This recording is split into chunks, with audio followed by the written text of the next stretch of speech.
Coba deh ingat-ingat tadi pagi. Kemungkinan besar, hal pertama yang kamu lakukan pas bangun tidur itu ya ngambil HP. Tanpa mikir panjang, jari kamu udah otomatis nge-scroll TikTok, YouTube, Instagram. Rasanya bebas banget kan? Kamu yang pegang kendali penuh. Kamu bebas milih mau nonton apa, lihat apa. Dunia akan ada di genggamanmu. Tapi, gimana kalau semua itu cuma sandiwara? Gimana kalau rasa bebas yang kamu nikmatin itu sebenarnya cuma ilusi yang dirancang dengan sangat rapi? Dan setiap konten, setiap video, setiap berita yang lewat di depan mata kamu, itu semua sebenarnya bukan pilihanmu sama sekali. Oke, mari kita bedah bareng-bareng rahasia ini.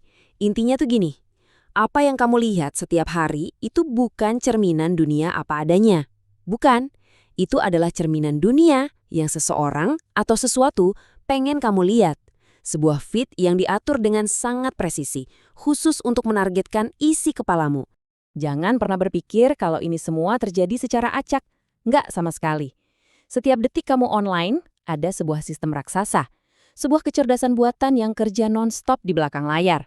Dan tugasnya, well, bukan buat ngebantu kamu, tapi buat nentuin apa yang bakal muncul di layarmu selanjutnya. Nah, sekarang ayo kita kenalan sama dalang di balik semua ini.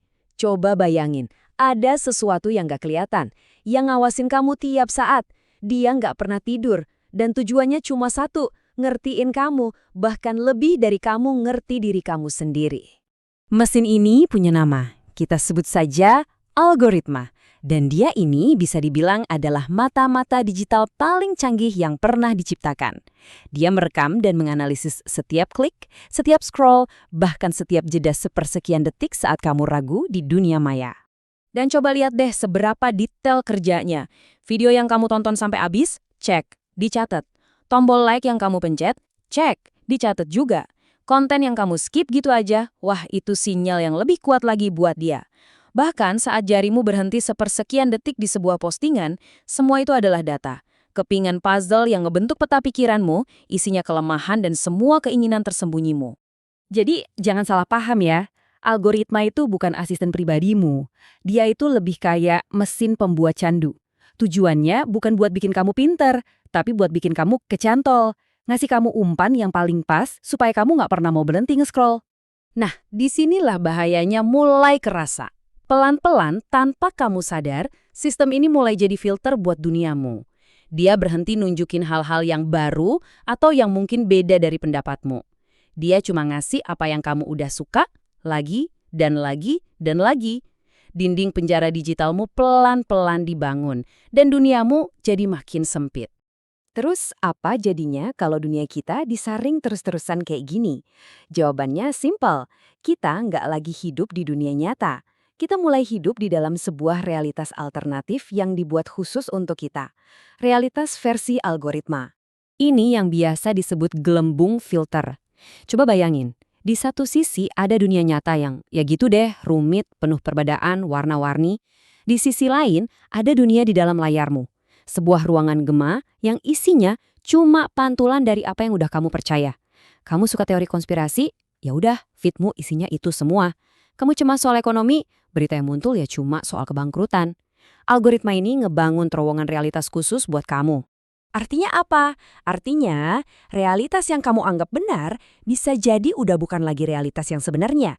Itu cuma cerminan dari apa yang sebuah mesin putuskan layak untuk kamu lihat. Tapi tunggu dulu, ini belum seberapa. Manipulasi paling kuat itu bukan dari apa yang ditunjukin ke kita. Kekuatan terbesarnya justru ada pada apa yang sengaja disembunyikan dari kita. Ini pertanyaan yang harusnya bikin kita susah tidur. Di tengah banjir informasi kayak sekarang, informasi apa aja sih yang sengaja nggak pernah diizinkan sampai ke layar kita? Cerita apa, ide apa, kebenaran apa yang sengaja ditenggelamkan? Sensor di zaman sekarang tuh kerjanya beda. Bukan dengan cara menghapus, tapi dengan cara mengubur. Sebuah informasi penting nggak perlu dibakar, cukup dengan nggak merekomendasikannya. Dan puff, bagi jutaan orang, informasi itu jadi kayak nggak pernah ada sama sekali. Dan kenapa semua ini terjadi? Ujung-ujungnya selalu soal duit.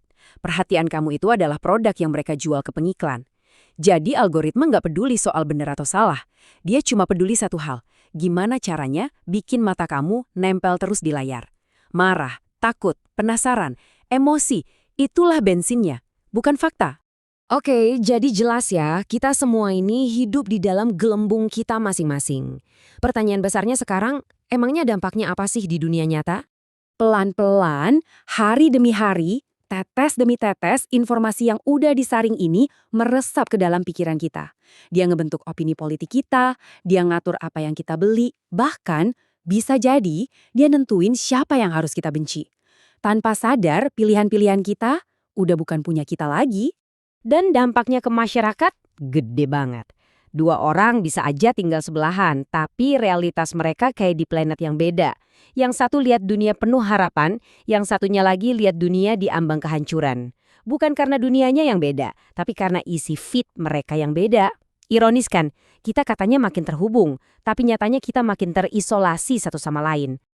Jadi, rasa bebas yang kamu rasain tiap kali scroll itu cuma ilusi. Ilusi terbesar di zaman kita.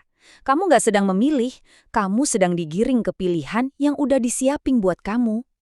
Kita memang dibanjiri informasi tiap detik. Kita ngerasa jadi generasi yang paling tahu segalanya. Tapi, pernah kepikiran nggak, jangan-jangan kita ini justru generasi yang paling buta? Karena pertanyaan paling penting dan paling menakutkan sekarang, itu bukan lagi apakah yang gue lihat ini benar, melainkan kebenaran apa saja yang sengaja tidak pernah diizinkan untuk gue lihat. Sampai sini sudah paham? Jadi kalau teman-teman ada yang mau ditanyakan, silahkan komen dan bantu channel ini menjadi lebih besar dan maju.